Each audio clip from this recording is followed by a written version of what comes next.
So this is Jack's first time presenting. Well, he's been on stage before in some other situations, but he's never presented this information. It's scary. It's scary to get up here and present a theory that really no one else believes in or agrees with, because I think you're just way ahead of your time, as far as academia and other archaeologists and stuff. So I really resonated with what he's doing, and we had him on the show, and then I heard you on Robert Earl White's show, and I was like, wow, he's really stepping into his power. I said, I just felt called to have you come speak here. So I'm grateful to have you here, and I'm so excited for everyone to hear what you have to say. So welcome. Thank you.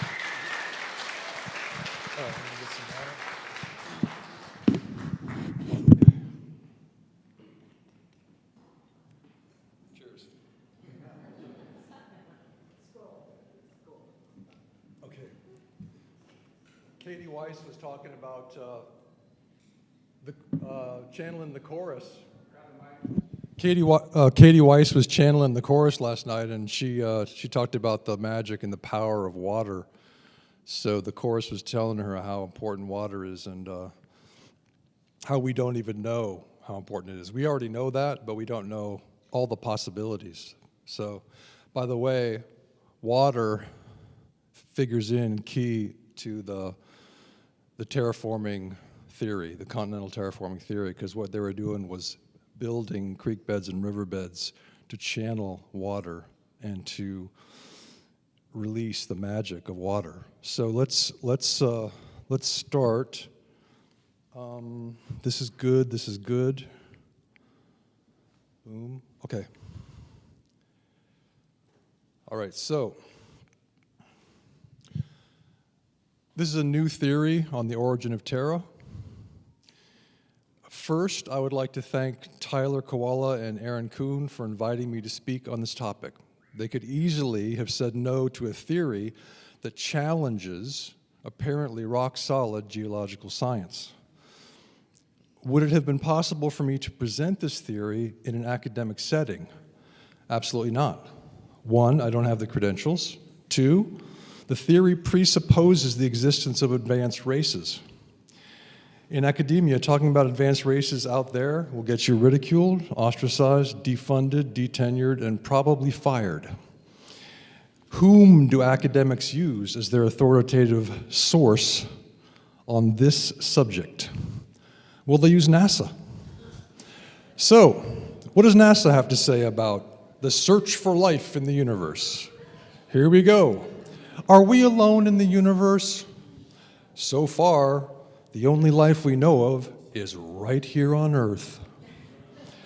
But here at NASA, we're looking.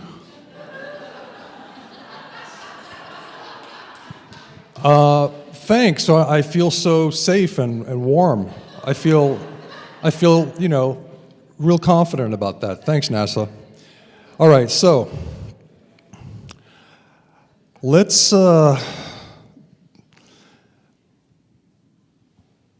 go to, before I get to the rock, in quotes. I call it concrete, but I like the word rock too, as long as one can imagine that it's created by conscious intention.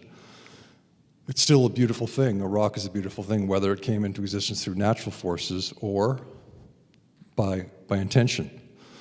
So, I want to start with Empedocles.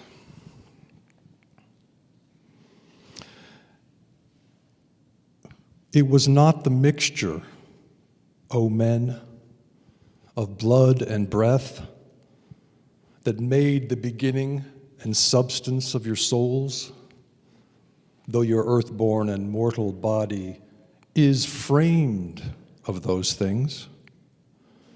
But your soul has come hither from another place. He wrote that, Greek philosopher Empedocles wrote that 2,500 years ago.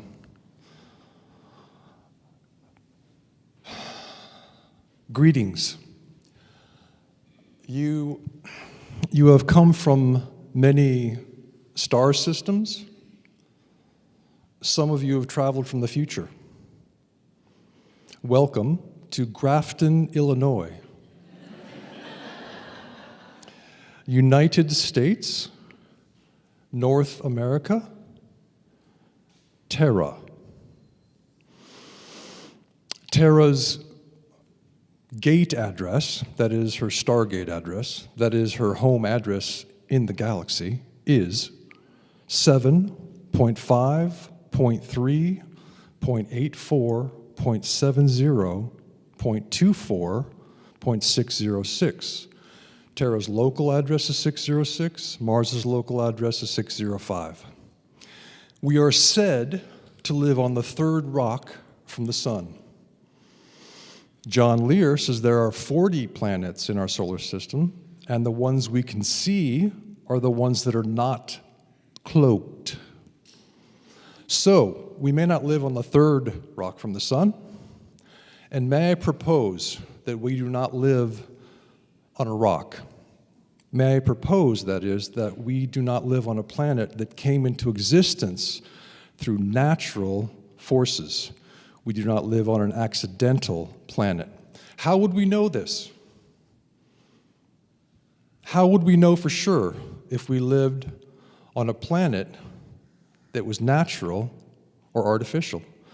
Well, I'm just looking at this image, and it's called Black Crack.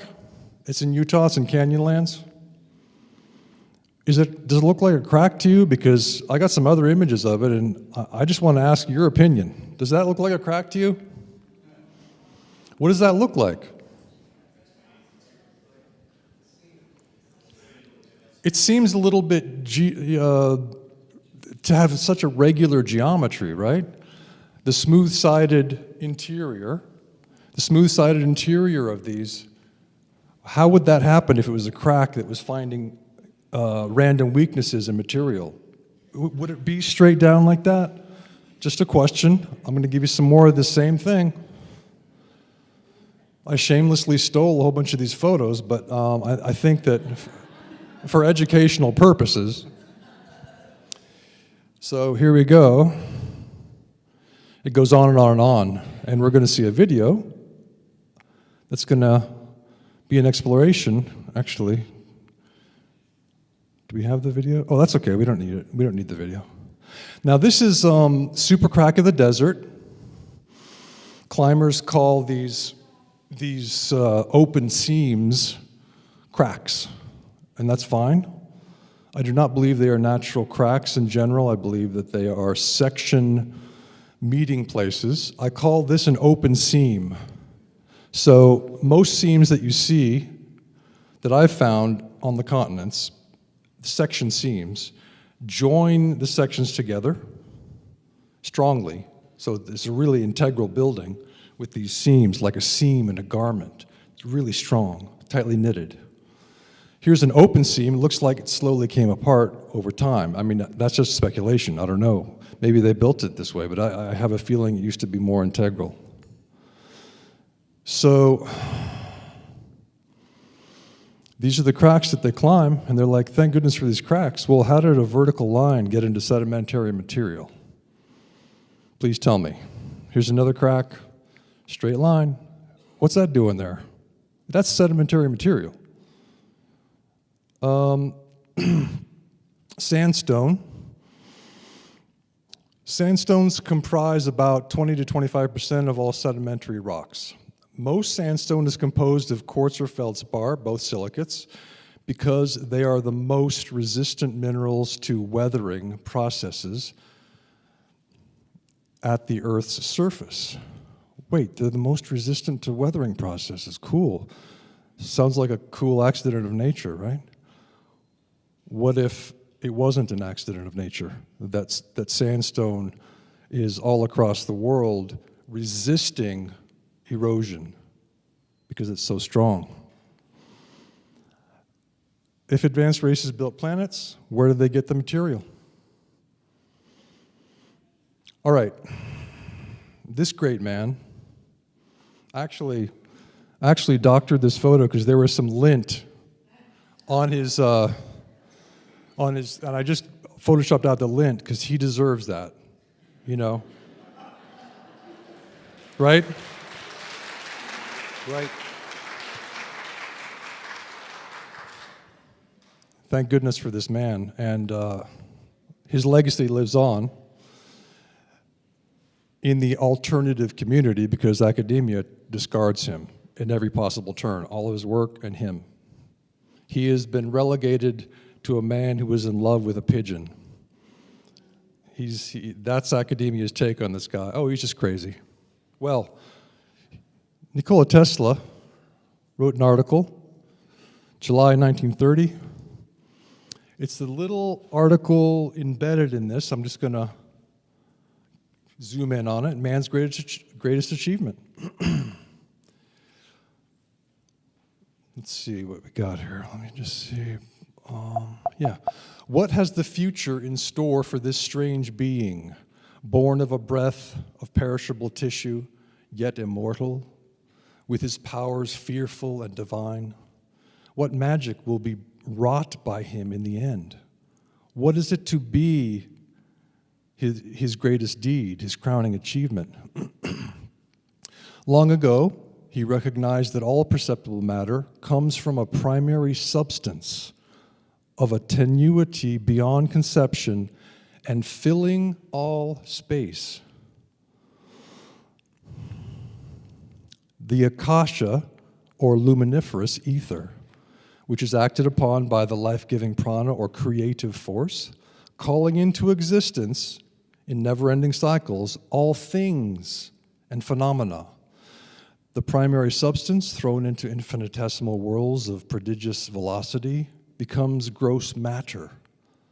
The force subsiding, the motion ceases and matter disappears, reverting to the primary substance. Can man control this grandest, most awe-inspiring of all processes in nature? Can he harness her inexhaustible energies to perform all their functions? At the bidding, more still, can he, at his bidding, more still, can he so refine his means of control as to put them in operation simply by the force of his will? If he could do this, he would have powers almost unlimited and supernatural at his command, with but a slight effort on his part. Slight effort, really. Old worlds would disappear and new ones of his planning would spring into being. He could fix solidly and preserve the ethereal shapes of his imagining, the fleeting visions of his dreams. He could express all the creations of his mind on any scale in forms concrete and imperishable. He could alter the size of this planet, control its seasons, guide it along any path he might choose through the depths of the universe. He could make planets collide and produce his suns and stars. Hi, Tony Rodriguez. And his heat and light. He could originate and develop life in all its infinite forms. To create and annihilate material substance, cause it to aggregate in forms according to his desire, would be the supreme manifestation of the power of man's mind. His most complete triumph over the physical world, his crowning achievement, which would place him beside his creator and fulfill his ultimate destiny. Wow, beside his creator. That's nice. Beside his creator. So, let's go to Christian Huygens. The Dutch astronomer, physicist, mathematician, and inventor, easily as smart as Newton, probably smarter. He was, let's see, let me just find the text. There it is. He wrote a book called Treatise on Light, in which the causes, in which light is explained. He proposed that light is a waveform that travels through a medium. This is very important because academia has discarded the ether, the medium in all space, and says it's just a void out there. It's just a void. There's nothing there. So Christian Huygens said, no, light needs a medium. We know the medium's there. We can't see it. So, light needs, and Tesla confirms this, light needs a medium to travel through. Tesla said light can be nothing else than sound in the ether. Sound travels through air. Without air, you don't have sound. You need a medium for light. They understood this back in the day. Modern day academia has suppressed this. It's just a void. There's no ether. There's nothing out there. Stay home, Truman, because it's really scary out there. There's no fabric to the universe, nowhere to stand. You have to stay home. All right. Now, James Clerk Maxwell, also a great man. He created Maxwell's equations, as we call them. And Tesla was a big fan of these equations. The equations talked about light, the electromagnetic nature of light, and he included the ether in his equations. So the ether has been discarded by academia, as I mentioned. They just simplified Maxwell's equations. Simplified, yay, we simplified them. We took the ether out. You did what now? You took James Clerk Maxwell's ether out of his equations? You simplified them. Yeah, Oliver Heaviside's our new authority. Oh, thanks. Well, I guess we don't have anywhere to stand. There's no fabric in space. And we'll just go with Oliver Heaviside's simplified version. Oh, thank you. I really appreciate that. You can tell I'm a little triggered by academia. You know, I'm a little triggered. Censorship triggers me. Hurting children triggers me. Academia triggers me. Okay, in the sciences. I'm not talking about English. Okay, so let's move to the next image. All right. Oh, well, this is academia saying the ether doesn't exist. Thanks, Forbes. What are you talking about the ether for? Phys.org, yeah, the ether doesn't exist. Now, Lao Tzu, in the Tao Te Ching, said, the Tao is called the Great Mother, empty yet inexhaustible. It gives birth to infinite worlds. That's the ether. The ether is the quarry for all matter, as Tesla told us. How did he know? I have no idea, but he knew. So, the Tao is like a well, used but never used up. It is like the eternal void, filled with infinite possibilities. It is hidden, but always present. It doesn't know who gave birth to it. It is older than God. All right, let's ask ourselves, would it be fun to build planets? I think it would be. Here's a No Man's Sky. We're already doing this. With all the wars and chaos in our lives and the craziness, there's some guys who have come up with a video game called No Man's Sky, which features 18 quintillion unique planets for us to visit, if we have the time, right? To be precise, 18 quintillion, 446 quadrillion, 744 trillion, 73 billion, 709,551,616 unique planets that they created through something called procedural generation, okay? So why couldn't advanced races who are far, far, far beyond us do something like that? The world is frequency, the universe is frequency. They're dealing with frequencies, you know, these guys that created this video game. The advanced races could use frequencies to procedurally generate real planets, couldn't they? Just a possibility. I'm just a playwright. What do I know? Okay. So that's No Man's Sky. No Man's Sky, procedural generation explains that. All right. This is Laniakea, galactic supercluster. Our galaxy is a very tiny dot in this. Laniakea has about 100,000 galaxies in it. The number of galactic superclusters in the observable universe is estimated to be about 10 million. Wow, okay. No life out there, NASA? Okay. So, let's go to the next. Wikipedia states, a wide range of empirical evidence strongly favors the Big Bang event, which is now essentially universally accepted. Now, none of what that sentence just said is true. There is not a wide range of empirical evidence that strongly favors the Big Bang event. And it is not now essentially universally accepted, because there are a lot of authors who have written extensive, exhaustively documented books, like Eric Lerner, Wallace Thornhill, and David Talbot wrote theirs, The Electric Universe. Eric Lerner's is called The Big Bang Never Happened.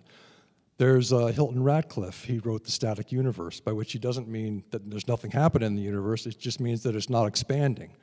So the Big Bang gives us expansion, but there are really well-researched folks out there who've been writing about the static universe, the non-expanding universe, the non-Big Bang universe, for decades and decades and decades. So no, we don't all agree on this. There is no consensus.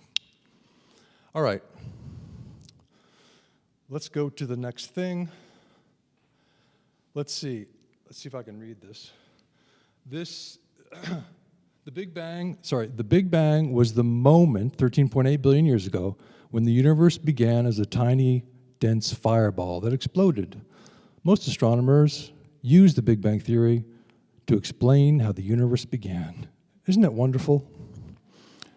Everything came from nothing, so everything's fine, because that makes total sense. All right, here are these guys. I don't want to get too personal, but these guys are smart guys. Obviously, they're very, very smart fellows, and I respect their intelligence. I am curious as to why they're promoting the Big Bang theory. I don't understand it. There's no science behind the Big Bang. There is a few shreds of evidence that you could say were evidence for the Big Bang theory. Those are easily debunked by people like Eric Lerner, who wrote The Big Bang Never Happened. It's total nonsense. A 6-year-old, I'll just go on record, okay? A 6-year-old who is well-informed could out-debate both of them at the same time on the Big Bang. Why? Because they don't have any evidence. The 6-year-old has all the evidence for a universe of either infinite time, or, as Alex Collier says, a 21 trillion-year-old hologram, and that's from the Andromedans. Because as you know, all of you know this, he's an Andromedan contactee. And he's been on their mothership many times, and they download information to him, and his brain is one of those brains that doesn't forget. He's given us the intel, straight on, 21 trillion-year-old hologram. Well, that's good enough for me. Science hasn't found a beginning to the universe yet. That doesn't mean that science won't one day find a 21 trillion-year-old beginning to the universe. Right now, science can only tell us that we live in a universe of infinite time. It's always been here. That's what science says, real science, not academic science. Academic science literally just pushes aside real evidence-based theories, not just the Big Bang. So I'm going to zip along, okay? This is Michio Kaku talking about the meaning of nothing. It's right here. I'm not going to read the whole thing, but he's talking about different kinds of nothing, and it's like, you know. All right, so it just really gets me. You would think I have something better to do as a playwright and screenwriter than to get all upset by Michio Kaku, who I'm sure is a very wonderful guy. But I'm in my room getting all tense every time I watch him talk. So, okay, so now I'm just searching, I just typed in Halton Arp, because that's who this fellow is, Halton Arp. Oh, it's not, my search function's not working. All right, so let me go find it. Halton Arp is an astronomer who discovered something amazing. He discovered that the redshift correlation, I'll just wing it, I can't find the text. he discovered through observation, not through theorizing, but direct observation as an astronomer, that redshift does not necessarily correlate with velocity, and therefore does not necessarily correlate with distance. He came up with something called intrinsic redshift. And how did he find out about intrinsic redshift? By the way, what that means is that if you see a star in the sky, you're looking through your telescope and you see a red-colored star, this redshift is said by the orthodoxy, academia, to be the result of this star just flying away from us. So relative to us, it's just zooming away, and therefore the light, the yellow light, is shifted to the red. Well, and that's their bedrock idea for the Big Bang Theory, the expanding universe. Even space is expanding. Oh, okay. Halt Narp came along and he said, I found something that disproves it. Literally one photo falsifies the Big Bang.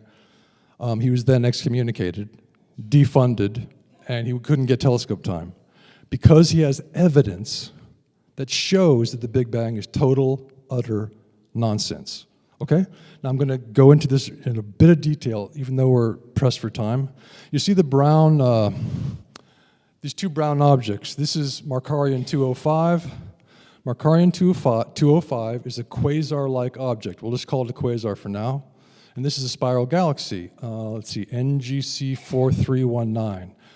Now there's a little bridge that he on his own time highly contrasted the photo that NASA's Hubble site put up, which is blurred, darkened, and everything else. It's not a good high def photo.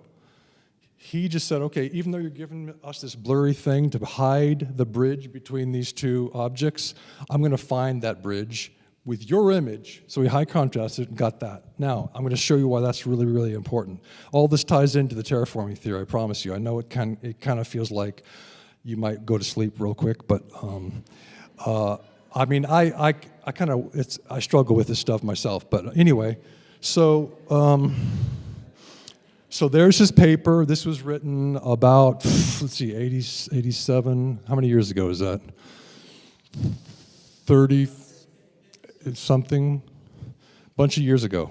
And it just said the redshift of these two objects. Let's see the two objects. Well, there's Hubble site's picture, and you're like, can't really see anything. You really gave us the lowest res thing. It's like 22 kilobytes. Thanks.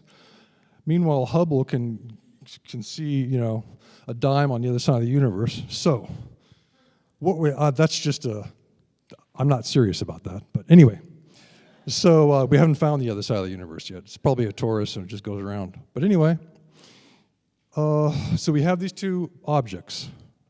Because they're close to each other in the night sky, academia said for a long time, these are only, because academia found that the redshifts of these are so different, they said it's only apparently close to each other. They're not really close to each other. The one on the right, Markarian 205, has a much higher redshift, so it's zooming away from us super fast.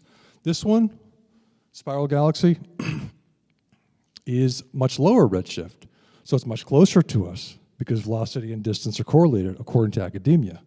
And it's all based on redshift. Well, what he found was the material bridge between those things, which shows that these two objects are connected. You can see the material bridge between the two objects, right? That's just from him high contrasting the thing again and putting some different colors in it. So we can see what they're trying to hide from us. This really gets me that they're trying to hide the truth from us, So because there is a material bridge, we know they're in exactly the same place in space. Halt Narp's belief is that spiral galaxies birth quasars all the time because they're found next to each other all over the sky. And he's like, here's my theory. Check it out. And academia says, you're fired. Get out of here. We don't want evidence. We want our fairy tale. So That's the data, in case you want to screen grab it when you're watching this at home. It's all there. Intrinsic redshift, it's all there. So let's go to the next thing. I don't want to get bogged down because there's so much to do. What's the time like, Tyler? There's no time.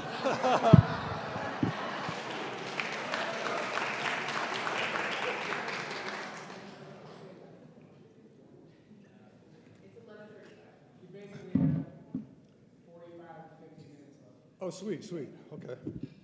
All right, so this is Thunderbolt's project. That's Wallace Thornhill and David Talbot's baby. You know, so this is Ev Cochrane, who's one of the scientists involved with the electric universe plasma cosmology guys, who are outside of academia, because academia doesn't want to hear it.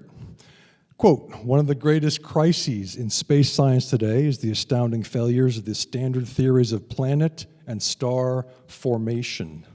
As scientists discover increasing numbers of impossible exoplanetary systems, the question of our solar system's origin and history grows increasingly muddled. Scientists are always baffled, aren't they? So here's what they call, well, this is what academia calls the protoplanetary disk. Their theory is that through gravitational accretion, planets are forming around a young forming sun. So they call it protoplanetary because they believe that gravity is going to bring together dust motes and gas into a planet. All right, so let's see the nebula hypothesis. Okay, we have that. Now, Wallace Thornhill comes along. He died this year, February 7th.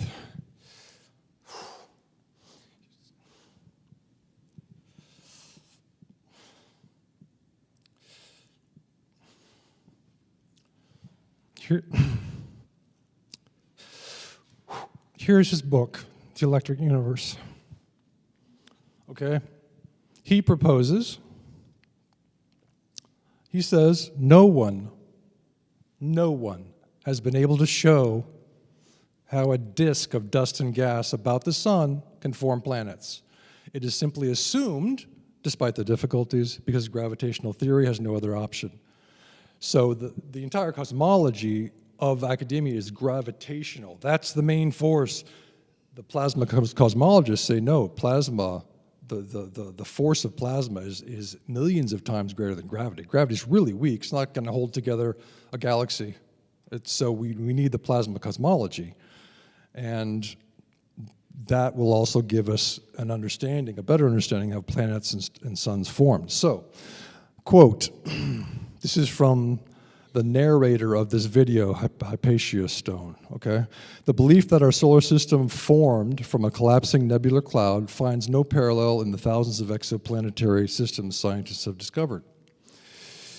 Now, phys.org is generally an academic, it toes the academic line. I mean, it's a bit alternative, but anyway, even they admit, they say eventually most of the material from the disk, the protoplanetary disk, is incorporated into planets that orbit the star. But this new evidence, they found some new evidence looking at stars, systems throughout the galaxy, throughout the universe, actually. This new evidence suggests that there is not enough material in the disk of the average early star system to create the average number and size of planets that come to exist a few million years later. So if we don't have enough matter to create planets from dust and gas around a sun, where's the material going to come from? Interesting question. I wonder where. There's Wallace. Put him in twice because I love him. Here's the Truman Show. Now, I don't know if I'm going to be able to find this, but anyway, I might just have to wing the whole thing because the search function is not working on my text, but all right. So anyway, the Truman Show, you guys all saw the Truman Show, right? Who saw the Truman Show? Virtually everyone, almost everyone. If you didn't see it, that's okay, you know. It's just a movie, but it is a parable of the controller's desire, successful desire to keep us sequestered in their thought control matrix on this planet. That's what it is. So it's really instructive. Now, what is that? It's just a black screen. I was going to play you a video of Truman, you know, when he's sailing out and Christoph's trying to stop him with lightning and stuff. and he gets to the end because his boat rams into the set. And he's like, what? And he's like slowly goes, what is this, you know? And he touches the set. It's a really great clip, but videos aren't playing. It's totally fine.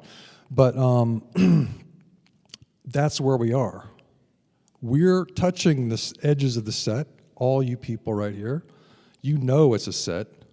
You know the thought control matrix is trying to keep you enslaved in so many ways, mentally and physically. And you are about to break through, okay? So that's where we are. That's fantastic. So we're on the verge. So this is, I'll just read it from here. Tahir Yaqub, he has a resume the length of 2 arms. He's done so much stuff. He's published, I think it was 120 peer-reviewed papers.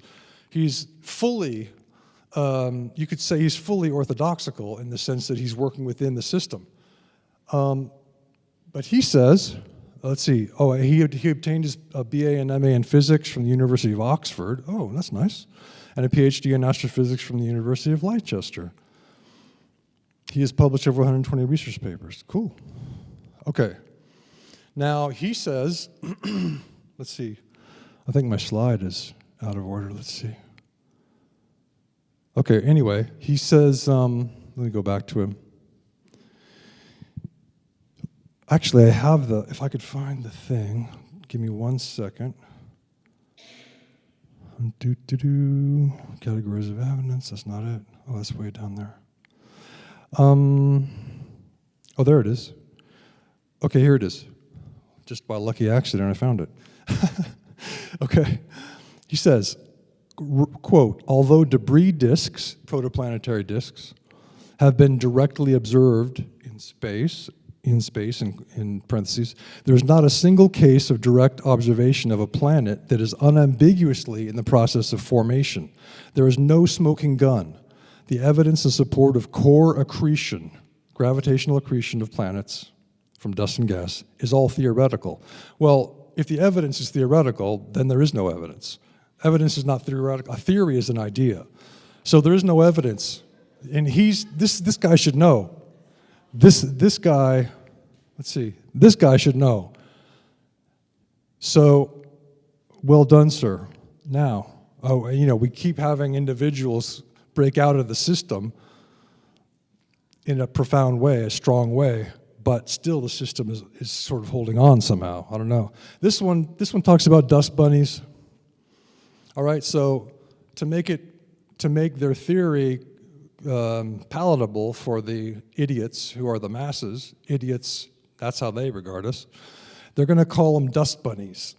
Who's seen dust in your home? Who's seen the dust clump into those dust bunnies that skitter under the bed or in the corner? Similar to what it was like in the early solar system. Wait, what?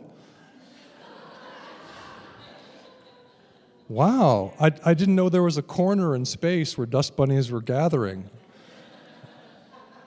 I didn't know there was a floor in space, But dust bunnies, that's their metaphor, and it's in scientific papers. I read a bunch of papers on dust, and I'm not going to go into what they said because it makes me crazy. But anyway, assuming that everything they said was true, that's great. But universally, these papers on dust begin by saying we're looking for ways to support the Big Bang Theory.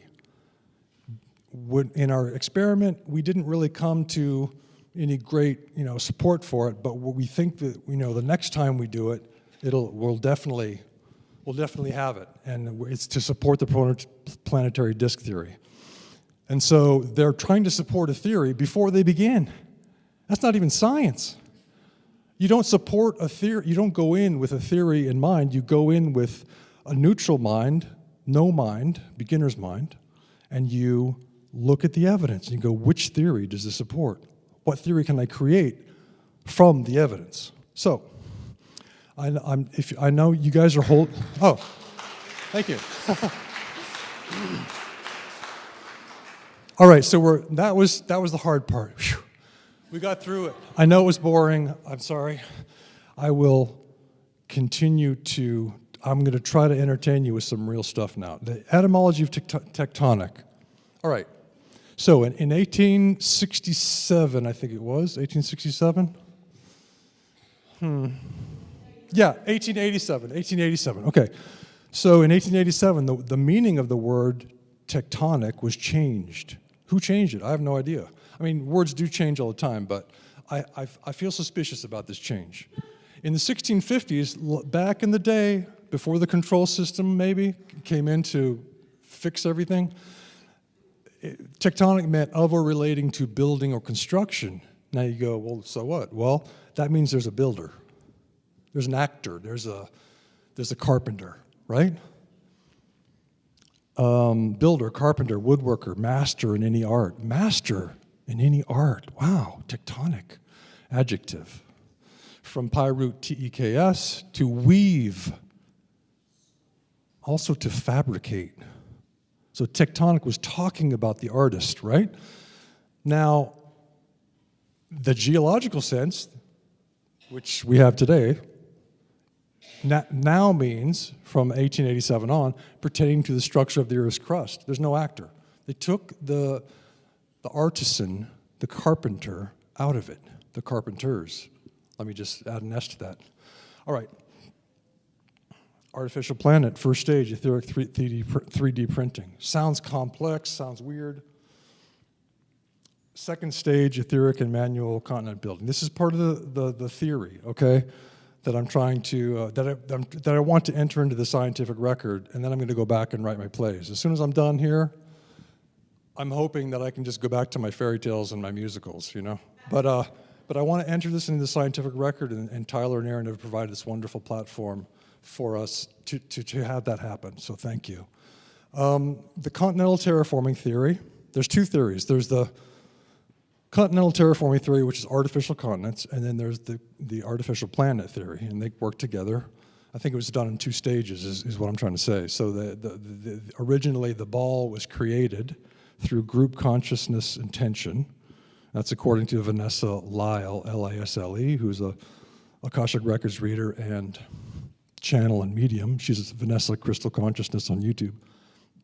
She says that different races came together and through thought created the ball. Then the terraforming came along, and it was a multi-stage process. Within that terraforming stage, there was many different stages, many different races doing their own thing. Just as we might, as artists, right? We're creative. Why are we creative? Because we have the genes of the gods, right? We have the genetic, we have the genes that gave the ETs who mixed with natural hominids genes to give us the creativity that we exhibit, right? So we as artists, we as creative people would be able to do the same thing they did, you know, which is to create worlds, as Tesla said. So the continental terraforming theory proposes that the topographical features of our planet's continents, creek beds, river beds, valleys, hills, and mountains were built in stages by advanced races in the distant and not so distant past. Now, I know you're thinking, what about fossils? Okay, don't worry. This works with the geological theory, so we're going to get into that a little bit because fossils are key. The fossils came later. The sedimentary layers that fossils are embedded in, the theory proposes, came from granular material eroded from the original continental concrete. So this material is washed into low-lying areas, and hence the academic term fossil beds, because fossils are not necessarily found everywhere. They're just in these beds in low-lying areas. So we'll get back to that in a second. I hope I have time to do all this. Bosnian pyramid complex. I spent 23 months there. I worked for Semir Osmanagic's foundation, Archaeological Park Foundation, which oversees excavation in the complex. I worked as a videographer, and I was trying to push information out. And it was a lot of fun. It was fantastic.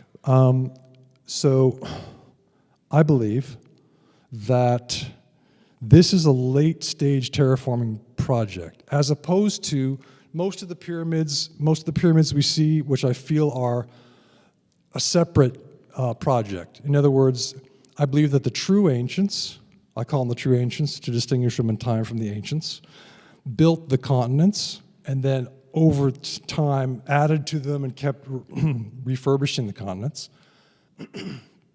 And then later came the ancients, the people we call the ancients, who built the pyramids and other megalithic structures.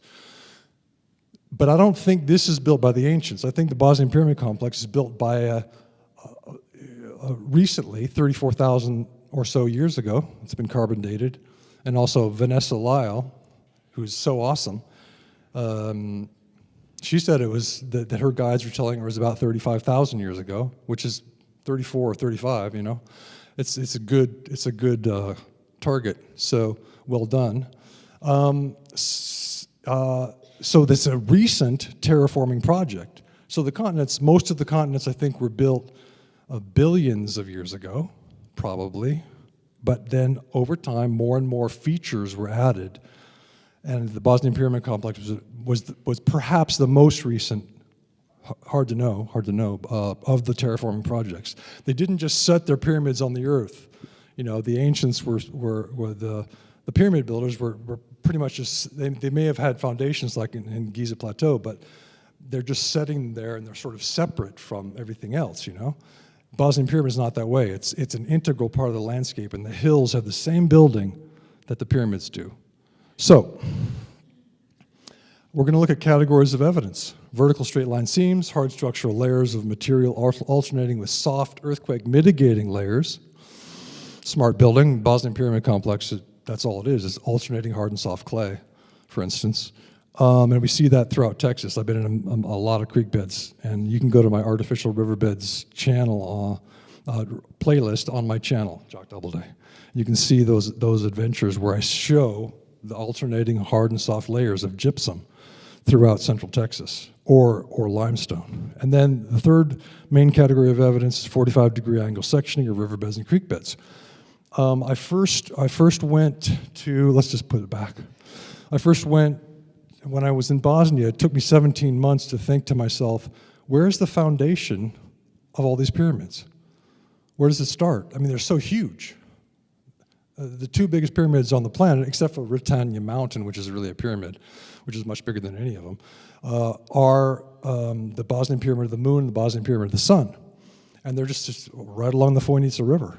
And I thought, is the riverbed the foundation of these massive structures? Because they all, if you step back and you look at the topography, get a topographical map, it looks like the Bosnian Pyramid of the Sun, the eastern side goes straight down to the river. If you're in Visoko, which is where the heart of the complex is, the town is between the river and the pyramid, so it would be hard to know where from that perspective of being in the town, where the pyramid started.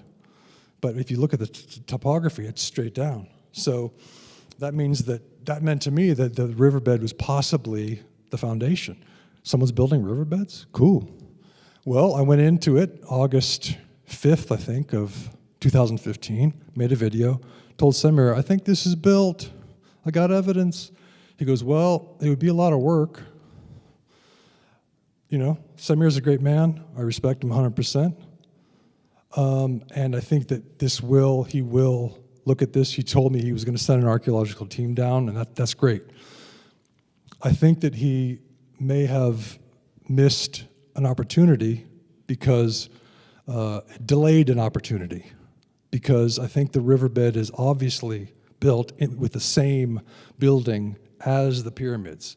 It's all clay, alternating hard and soft clay layers in the riverbank. So let's go to artificial stone. Now, you say to yourself, and then we'll get to some photos that'll be more entertaining than this, but anyway, we have been making artificial stone for over 200 years. We're really good at making artificial stone. We can make we can copy any kind of stone. It'll look just like it. Look just like marble. Any beautiful stone for your countertop, it can be artificial. And they use sand and aggregate and so let's see. So interesting that we're already making artificial stone because it's cheaper. It's hard to go quarry some marble. It's hard to go quarry some pink granite. It's hard. It's a lot of labor to quarry it. Well, you just get some materials, you color it pink. they just so we do that already. But what if what we're doing is not copying nature, but copying in an artificial way an artificially created stone? So it's artifice copying artifice. Because, as I mentioned, our ancestors were artists. They're creative, and that's why we're creative. So, of course, we're going to do the same thing, I think. So, this is the Bosnian Pyramid Complex. I have 45,000 photos from there and a couple hundred videos. Now, these are unique artificial clay stones. No two stones are the same in the Bosnian Pyramid Complex. At least when I was there, no one had found two stones that looked identical. Every stone is unique. So they didn't use molds. They used art to shape each stone. This is astounding. Now, I found this on Osceola Hill. I went there 5 times. No one goes to Osceola Hill for reasons that I'm not going to go into. But I was really curious, and I was living in the complex for 23 months, and I was like, I'm going to go to Osceola Hill. Found this, brought it home, took some pictures. Okay, you can see,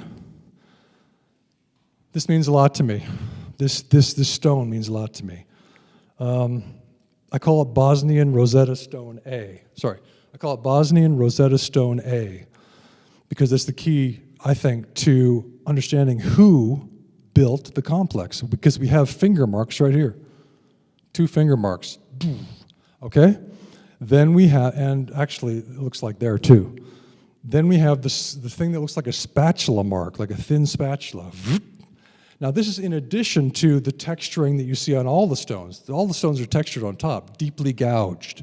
So there's a deep gouging, and then there's the fingerprints and the spatula mark, which could have been a finger mark. So because these look so much like fingerprints, my idea is that the size of the builders can be determined from those fingerprints. And so, because people are saying, hey, maybe giants built the Bosnian Pyramid Complex. Well, maybe they helped, but somebody with really small fingers is doing this, or some small spatula. It looks like detailed work. So that's an artificial clay stone. And there's hundreds of millions of these throughout the Bosnian Pyramid Complex, and they alternate with soft layers. And by the way, all the clay stones in the Bosnian Pyramid Complex, which are laid next to each other in a layer, soft earthquake mitigating clay below, soft earthquake mitigating clay above, centimeter of soft earthquake mitigating clay between each stone. Those hard-baked clay stones are all inclined into the structure. So let's say I'm facing Bosnian Pyramid of the Sun. The stones aren't going to be level. They're going to be weighted inward to the center of the structure. So no matter where you stand, here's the other side of the pyramid, weighted inward, weighted inward. So, and that's what I found in South Africa too, in the hills near Michael Tellinger's complex. I went all the way around the hill. It was all weighted inward. How's nature doing that? Doesn't make any sense. So, inclined stones that are artificial. Now this is Texas. We're just going to zip along, okay? Because I want to keep you entertained. All right. I made a video for you guys. I made a really nice, poignant video for you guys, but I scripted it, which I never do. And the scripted feeling of it didn't come off well. So I just said, I'm not going to use the video. But on the way back to the car, I saw this. And this straight line goes through about 20 soft, chalky, sedimentary layers. How's that happening? Someone tell me, some geologist, can you write me and tell me how, in God's name, that straight line is happening through sedimentary material? How does nature have a mechanism for putting a straight vertical line through what should only be horizontally structured material? If that's a crack, how is it so straight? They have to say it's a crack. There's no other option. They call them joint fractures. Well, that's an oxymoron. A joint cannot be a fracture cannot be a joint. Every joint, whenever a geologist talks, every joint, every time he says the word joint, he means a fracture. That's literally how it's defined. A joint is a fracture. So that's insane. If you went to a carpenter and you said, I need a fracture right here on this table that you're making for me. You say, what do you mean? I don't make fractures. I make joints. I join things together. If you're asking me to make a fracture, then I don't know what you're talking about. So, and yet that's what academia is telling us is happening across the surface of the continents, that everything's a fracture, even though the lines are straight, vertical straight lines. Okay, some more stuff. A joint is a break. Fracture. Wait, a joint is a break? Are you insane? I don't mean to be rude, but geologists, what are you talking about? So let's see it again. Let's see, let me read it over here. A fracture, a joint is a fracture in a rock. Say what? A joint is. Okay. Here's joint. A joint is a break, fracture of natural origin. Oh. Thanks, Wikipedia. Appreciate it. All right, so this is what Wikipedia calls a fracture, a joint fracture. This is what geologists in academia will tell you is an accident of nature. Now, this is igneous rock. Whether it's igneous, whether you're looking at igneous or sedimentary rock, there should be no straight line seams that go vertical. And in igneous rock, there should be no straight line seams anywhere, horizontal or any direction. It's molten. So, this is in molten rock. What made it molten? Was it nature, or was it conscious creation by advanced races who wanted the creek bed, Rock Creek, this is Rock Creek in California in the Sierra Nevadas, to stay. They wanted the creek bed to stay, the water course to stay exactly where they put it. And this was going to be a strong foundation for the hills on either side of the creek bed. So they're building with really strong foundations, really strong material, really strong, tightly knitted seams between the material so that the erosion doesn't take their hills out. They want their hills to stay, and they want their water course to go exactly as they planned it. So they made it strong. Now, can you see the seam that goes horizontal? I'm looking straight down. I'm looking down at it in this photo. So we've got 3 photos. This is the same seam. I'm just going along it, showing you how long it goes. It's not perfectly straight, but what is it doing in molten material? Now, that's a fairly short one compared to the 30-meter long seams that I saw in Rock Creek, and you'll see this later if we have time. Let's say that the river is running straight down the aisle there. The creek is running straight down the aisle. Well, they built with 45-degree diagonal sectioning.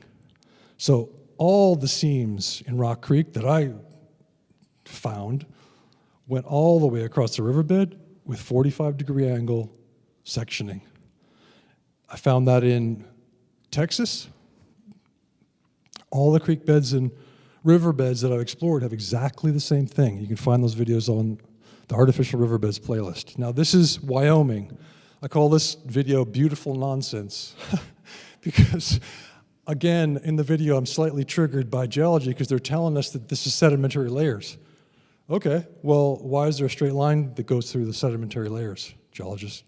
And it's tightly knitted. It's not breaking apart. This is a seam, like a seam in a garment. They want us to think that all garments fall apart. They're falling apart because they have a line in them. No, they're not. They're joined. The sections of your coat, of your shirt, of your dress, they're joined together tightly to last. And that's what they wanted. I think the ancients and the true ancients who built the continents wanted their structures to last. That seems to be the theme. Now, earth science has 74 subdisciplines. Geology is one of them, and underneath that one there's 10 subdisciplines. Complex things going on. Geology would tell us that this cube on the Pedernales River in Texas is natural. It's just a natural section that came out, so don't worry about it. Seriously, don't worry about it.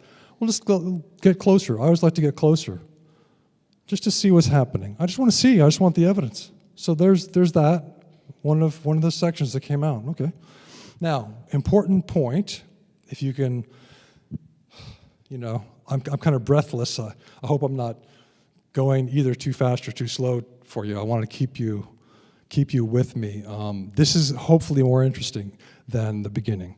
Asymmetrical sectioning. So this is super important. The continent builders, obviously, once you ask the question, is what I'm looking at natural or artificial on the terrain of your planet, then you go, interesting, it could be artificial. And then you go, but there's these asymmetrical sections. Some are small, some are big, some are angled this way, some are angled this way. And then you think to yourself, wait a minute, what's the best building? What's the strongest building? What's the most long-lasting building? Is it a brick that's the same size as another brick and the same size as another brick, and you stack them up? That's going to fall in an earthquake. So we don't even know what we're doing. We're not using different size and different shaped sections like the true ancients did in their continent building. And that's why we didn't see the building. Nobody's at fault for not seeing it, because the true ancients don't build like we do. We're just idiots. Sorry. But if we copied the true ancients in their continent building, we'd have stronger structures. You guys have seen Sacsayhuaman, those polygonal blocks, right? They're not little rectangles that are stacked up. They're all different sizes and different shapes. I mean, radically different sizes. Strong, super strong building. So, asymmetrical sectioning is a key thing. Here's some more asymmetrical sectioning. This is, what does it say? Oh, Grand Staircase Escalante National Monument, Southern Utah. And you say, well, this is sedimentary material according to geology, but the sedimentary layers don't actually seem to really be consistent, and there's the vertical lines through it. That's weird, but what if it was built? Then it makes sense. So it seems to me that the continental terraforming theory consistently explains what we see. It's an evidence-based theory, as opposed to the geologists who are sitting in their classrooms and reading from a textbook. So, I mean, let's get out on the land. I've never met a geologist in the field. This makes me sad. I've never met a geology student in the field. It's just me. I'm a playwright. What am I doing there? I don't know. I don't particularly want to be there. I love the adventure. I love hikes. I love going out into nature, but I don't want to be doing this. Someone else should be doing this, the geologists. So, or let's say the archaeologists, because if Earth is an artifact, then it comes under archaeology. They should get together and figure this out. Okay, more vertical sectioning through sedimentary layers. Everything's in quotes in geology, okay? This is, you all know Julie Ryder. Let's give her a hand. Julie Ryder, Montana megaliths, right? Great woman, and her husband, Bill. I went up there, I met them. They're fantastic. She invited me to come up, and I hesitated for a couple of years, but eventually I decided to go, and it was really fantastic. So, what is this? How is geology going to explain this? Geologists, please write me. I'll take time off from writing my fairy tales to read your email. Tell me how this is happening. Straight line, vertical seams that go through many different layers of igneous rock, but they're not really layers. The layers don't match, They're different. So I think what we could say that the true ancients did, and this might actually be I don't know if it's the true ancients continental building project here in the Montana megaliths, or if it's a later project. It might be a later project by the ancients. Great, either way, they're smart. but all of them are smart. So they created a layer cake, one section. Another layer cake, one section. Geology is telling us that these are time periods, or they're saying that they somehow stack themselves naturally. Now, none of that makes any sense. How can nature do that? Well, we're just going to move on. And notice the internal curve, too. I don't know if you can see it, but there's an internal curve kind of on the left there. It goes like this. That's cool. Well done, nature. Okay. So we got an artificial seam. This is the Great Gallery, Horseshoe Canyon. I went there with my then girlfriend when I was just a young guy out of college. It was fantastic. It was a great trip. I looked at these beautiful paintings. I didn't look at any seams and ancient concrete. It's sandstone. So now we got a natural fracture in this material, whatever you want to call it. That's what a fracture looks like. Now, is this a fracture? Is that straight line a fracture? Let's look at some more. Now we got 3 same angle vertical straight lines. They're not perfectly right angle. That's fine. It doesn't have to be. Straight line, straight line, straight line. Everyone's looking at the paintings. I would too. I want to look at the paintings again. But I also wanted to make a video on the darn concrete. That's not sandstone. It's sectioned concrete. We haven't been able to see this because we have simply been told that it's natural. That's it.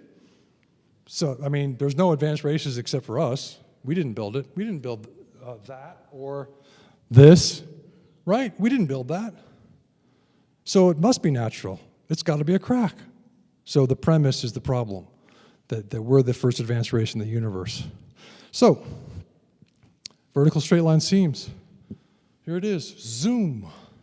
Everyone's looking at the door. Look at that door somebody made. It's amazing. No, look at the friggin' seams. They're straight. So they laid it down left to right. Did they do it manually? Probably not. They probably 3D printed it or something like that. Tyler likes that idea. He's really into it. And thank goodness that Tyler likes it. Because I really wanted to enter this theory into the scientific record in a formal way. So I dressed up for the occasion. I don't wear a suit, but I dress up for ancient history, okay? So, this is the Great Pyramid. The capstone was stolen. By who? I don't know. Was it a gold capstone? Was it a crystal capstone? So we find the capstone's gone from all the pyramids. Sad. But we have a look into the interior of the Great Pyramid. Fantastic. So this guy did these drone shots recently, and I'm stealing his photo, and thank you. For educational purposes, we'll just look at it. Now, what do you notice about these blocks? Now this is the ancients. This isn't the true ancients. This is the ancients building pyramids. Well, they still had a similar idea about how to make long-lasting structures. So, what did they do? Did they make squares? Do those look like bricks or squares that are one mold, one size? They're not even right angle, a lot of them. A lot of them have curves in them and, different shapes. They're not quite square, and they're just sort of stuck together real hard for earthquake mitigation, is the theory. Get even closer. Have a look at them. Right? And even the ones on the side, which are less visible, you can, if you really look at them, you can see that they're different sizes. They could have made them all the same. All right, you know what this is? This is the Faroe Islands. This is madness. Look at those pyramids. And they're joined to the land. They're not set on the earth. So we know this is a continental building project. So what they did was they said, we're making these continents. We're going to keep the ocean out. And we're going to make some pyramids too, just for fun. Scalar energy devices. Many uses to scalar energy. What are they using it for? Communication, healing, probably all and many more things. Semir Osmanagic and Goran Marjanovic in the Bosnian Pyramid Complex diagnosed the scalar energy beam that's coming out of the Bosnian Pyramid of the Sun. And this is Faroe Islands, which is it's It's in the middle of nowhere, in the middle of, I think it's the North Sea. It's between two different seas, really up north. So, and there's that place has tons of pyramidal structures. It's just that these are so obviously joined to the landscape. It's exciting. Oh, also, I don't want to miss this. I'm totally off the text, so I'm just winging it, but the buttressing of the corners. So this bridge buttresses that corner. This is built up, that's built up, and it's exactly the same as the Bosnian Pyramid of the Moon and the Bosnian Pyramid of the Sun. So the true ancients who were building continents were using the same buttressing for their pyramids that the ancients, or true ancients, depending on what you think the Bosnian Pyramid complex came to exist, who the builders were, those advanced races buttress the Bosnian Pyramid of the Moon corners and the Bosnian Pyramid of the Sun corners. Lots more material on the corners, just like this. So it's exciting to find these correspondences. Now, I wanted to see if I could find a pyramid in Texas, because, I've been living there with my mom for 5 years, and I thought, I'm going on these creek bed explorations, but maybe I'll go on Google Earth and see if there's a pyramid in Texas. Well, there was. It took me 5 minutes. So that's a 3-sided pyramid. It's concrete, and I went to visit it. And the video footage got accidentally deleted, but I have the photos. So that's the guy. That's the guy. 10 minutes. Okay, I got to go. I got to zoom. Okay, we're going to go super fast. The texturing of the landscape around the 3 pyramids that are in that complex is also interesting, right? It's all part of one thing. It's like a mega structure. It's not, we're going to set our pyramid on the earth. No, it's part of the continents. So the continent builders were doing all that. Now, expanding earth. I hope I can get through this. All right. So James Maxlow wrote 5 books on the expanding earth. Super important because geology never knew what to do with the young seabeds. These seabeds are only a few 100 million years old at the oldest. They radiometrically date the stuff, and radiometric dating is really strongly is a strong science. So I was looking for weaknesses in dating. I couldn't find any weaknesses. So, but anyway, here's the mid-ocean rift. That's where the volcanic material is coming up, and the volcanic material is spreading the seabeds apart. And geology comes along and says, well, the Earth's not expanding even though the seabeds are growing. Wait, what? It's not? Yeah, it's being subducted. The plate's going to subduct under another one because that plate's so friendly, it will just go under. Isn't that wonderful? Well, it's total nonsense. It makes no physics sense. It makes no physics sense. If 2 plates come together, they create rubble. They don't go, oh, thank you. I'll get recycled so that the seabed can stay the same size so that we don't have an expanding Earth. Why does academia not want an expanding Earth? You got me, except that their general rule is don't tell the slaves the truth. Okay, so we can see the stretch lines in the seabeds, right? Pacific Ocean floor, stretch lines from the expansion. And it does what it should do if you're expanding a globe, which is the lines are going slightly different directions. Kind of down, kind of straight over. So this is what's happening. The continents remain the same. The continents remain intact over time as the seabed slowly push them apart. So James Maxlow says that there was a, this is the geology's conception of the supercontinent, which is getting there. It's getting close. James Maxlow says, let's take out the ocean. Take out the water, and you got yourself a ball of rock. About the size of Mars, 50% diameter of our planet. The land area of the Earth is approximately equal to the total surface area of Mars. So if you take all the blue out, all that land area shrinks down to just about the size of Mars. Okay. Now, the Hadean, I hope I'm pronouncing that right, era, the most archaic era, all right, eon, I should say. We should know about that because he's going to talk about that in a second. All right, so that's James Maxlow on the origin of continents and oceans. That's a good title. That sounds great. The origin of continents and oceans, this guy knows that? How did he figure it out? Well, he's a retired professional geologist. He worked for mining companies, and specifically gold mining companies and others, for years, his whole career. So he knows something.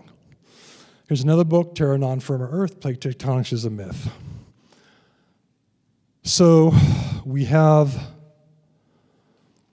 this is James Maxlow. Thank goodness for this guy. He's got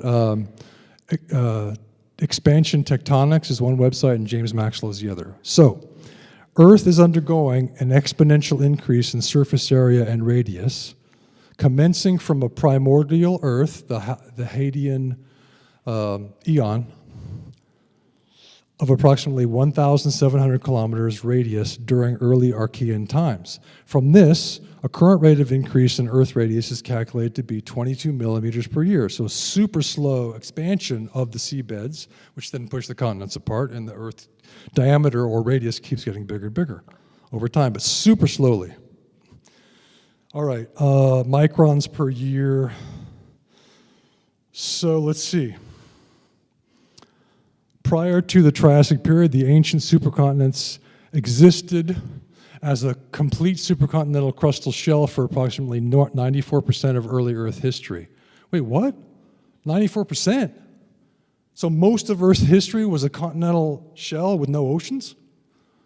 That's astounding.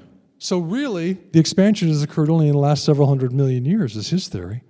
That's what he sees from the dating, the radiometric dating. So he's got the data.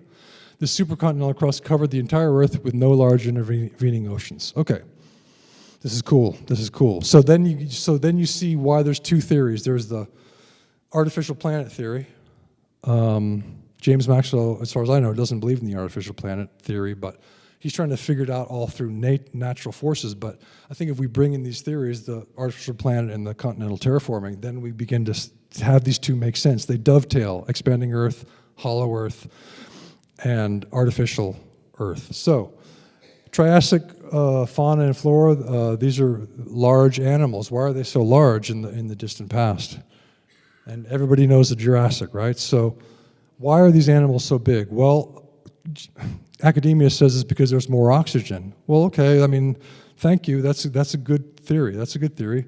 But what if the planet was half the size, a quarter the size? He says that it was 27% of our present day diameter back in the day in Archean times, 27%. So it's basically 1/4 the size. Imagine how easy it would be for dinosaurs, large animals, to move in low gravity. That's presumably why they grew so large. Not just animals, plants, fungi, insects. So we have a dragonfly that had a 25-inch wingspan. What happened to him? This isn't actually the same species as our dragonflies. It's a different bug, but it's basically the same mechanics of wings and stuff. So 25 inches, it's like 2 feet. It's a big insect. Where'd they go?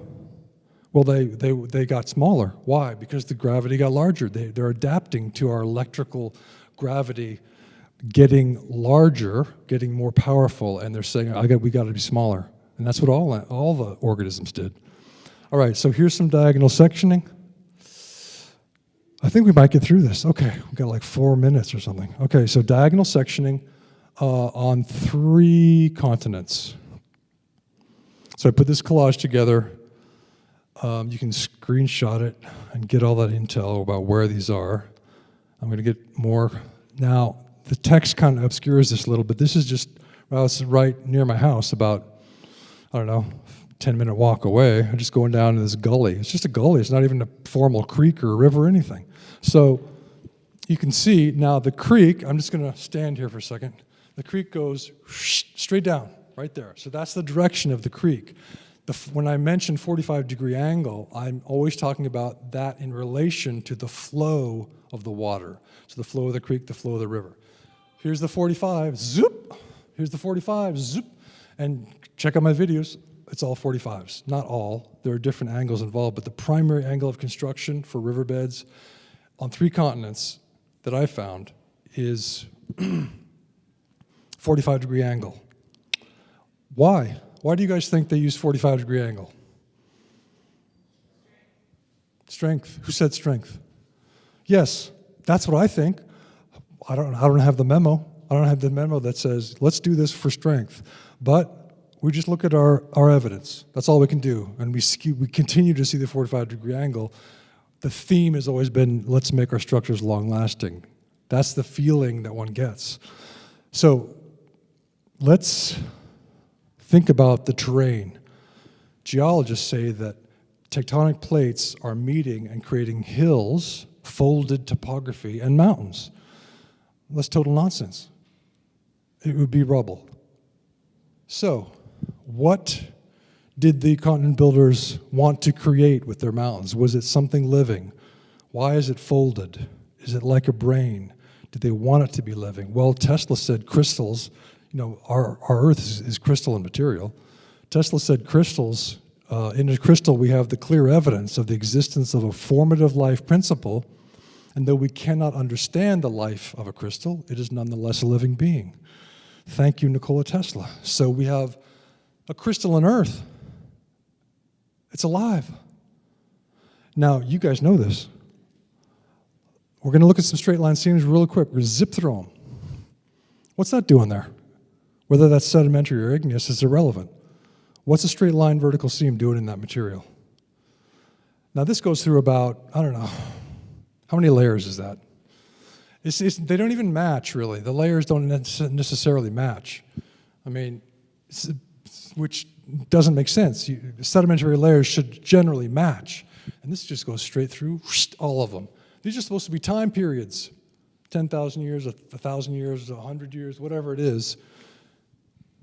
One line is going through all those time periods. How did nature decide to do that? Just a question, geologists. Here's that line I was telling you about. That's Rock Creek in the Sierra Nevadas. That's a 45-degree angle to the flow of the creek. Line that goes for 30 meters. It's straight.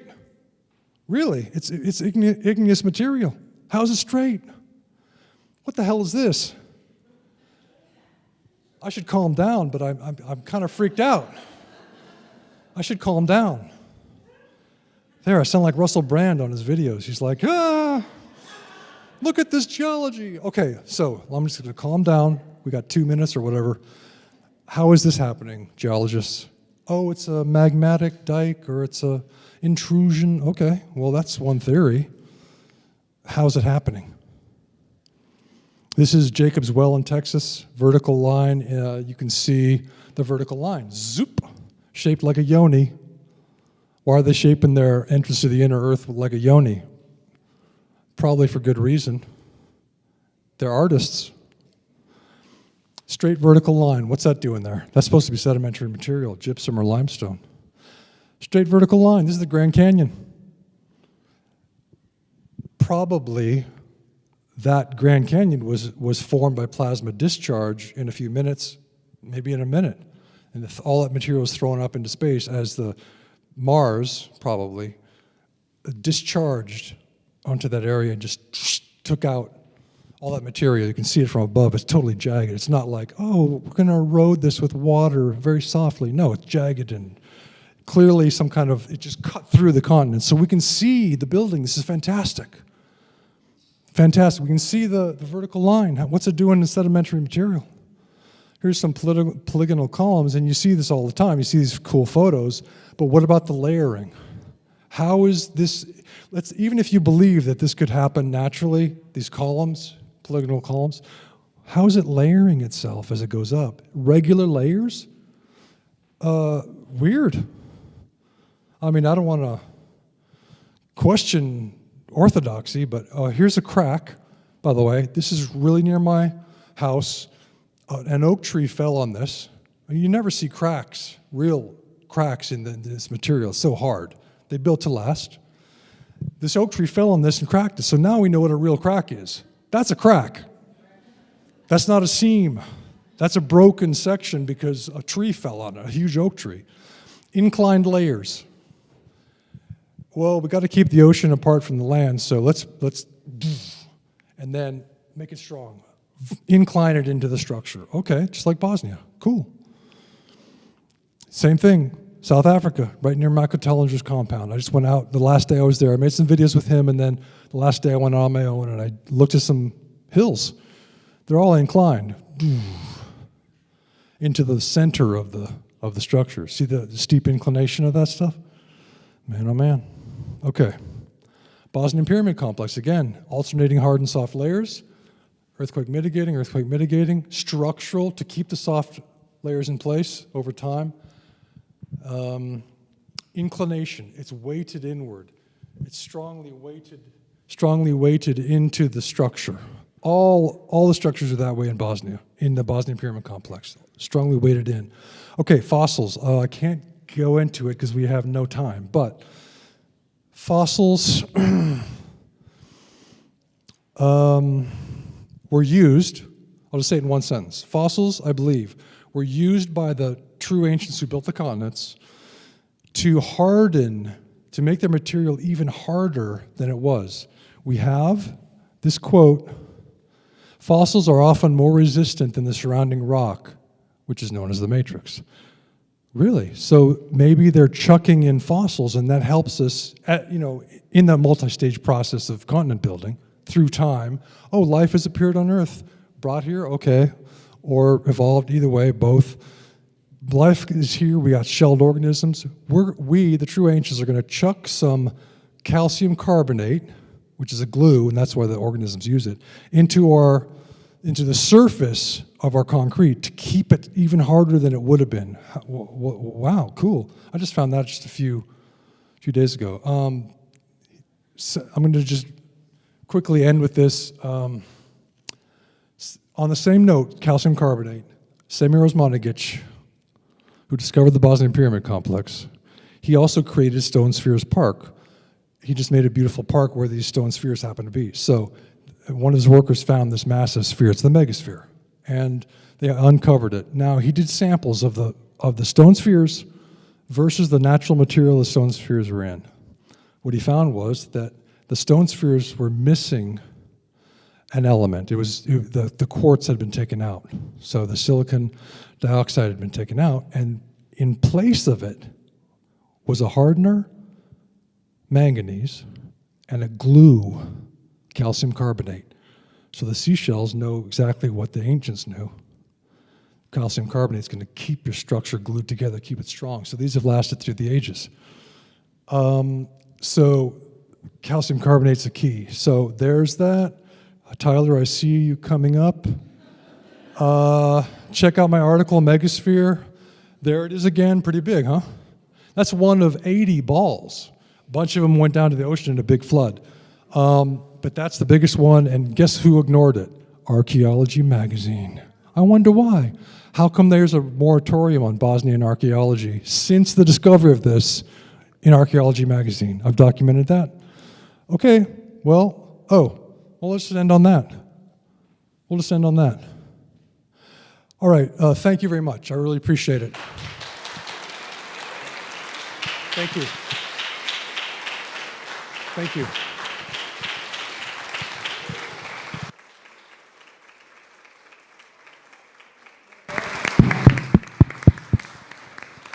Thank you so much. That was incredible. That was incredible. Makes sense to me. Of course. Guys, let's go enjoy some lunch. We're going to be selling T-shirts for $5 off. And don't forget silent auction, raffle. And we'll see you back here at 2:30.